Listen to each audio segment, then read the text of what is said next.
It has been recently brought to my attention that there were some historically illiterate people looking for a figurative, massive erect penis to be forcibly slammed between their figurative butt cheeks. Well, look no further. You've just found it.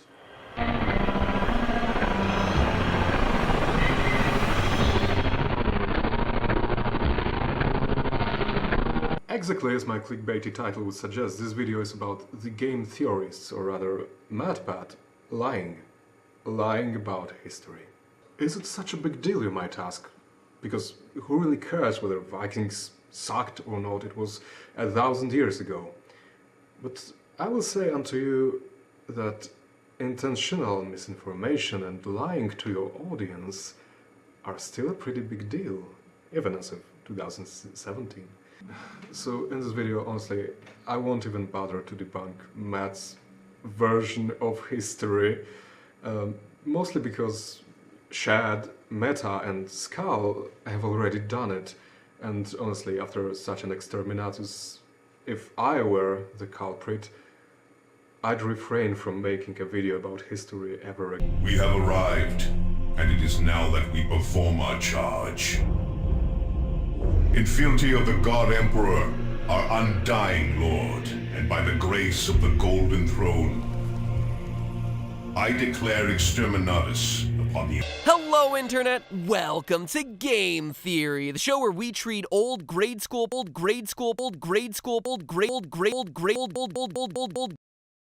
which faction should you choose? Sure, I could just choose the one that's most in line with my personality. Oh, Matt, but that's just not right. You see, a knight had to uphold this thing called the Code of Chivalry. For example, as described in the Song of Roland, where its penchants included ones such as to persevere to the end in any enterprise begun. So, for example, assuming you started any research for the video, you should have fucking finished it before producing the script. But screw that! I'm here to win! Never to refuse a challenge from an equal. So, for example, when Shad, Meta or Skull posted videos debunking your utter horseshit, you should have responded, and probably with humility. But screw that! I'm here to win! Never to turn the back upon a foe. Well, I'll just leave this here.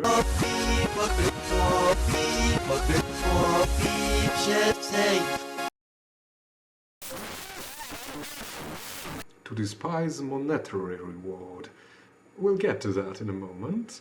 And last but not least, at all times to speak the truth. Which, of course, you failed on numerous occasions. But why am I saying that you're intentionally being dishonest rather than merely ignorant? You see, it all began with the science of sword fighting video, or you remember the one where you hired a perfectly clueless person to talk utter bullshit about sword combat and decided to sell it under the label science. Not stunt combat, not fantasy sword combat, not LARPing. The literal title of that video was The Science of Sword Fighting. But then your subpar quality product got absolutely picked apart by Joel here.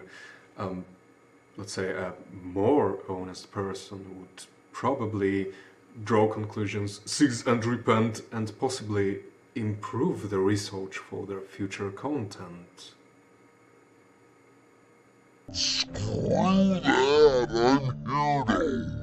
But instead you decided to delve deeper into the murky abyss of intentional misinformation and thus committed a lie.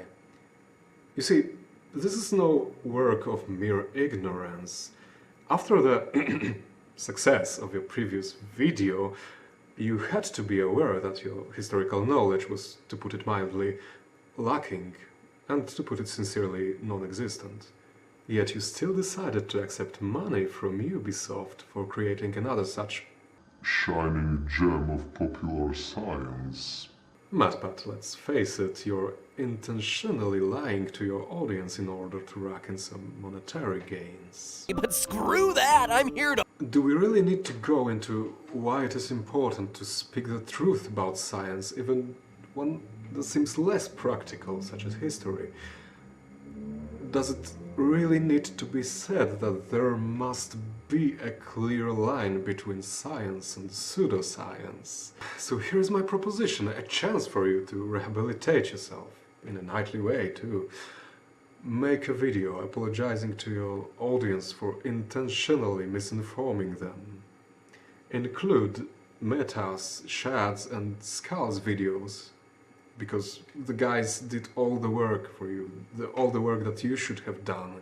And the next time you decide to touch history in your video, consult with someone competent, like really competent. Or you could just stick to STEM and never talk about history again.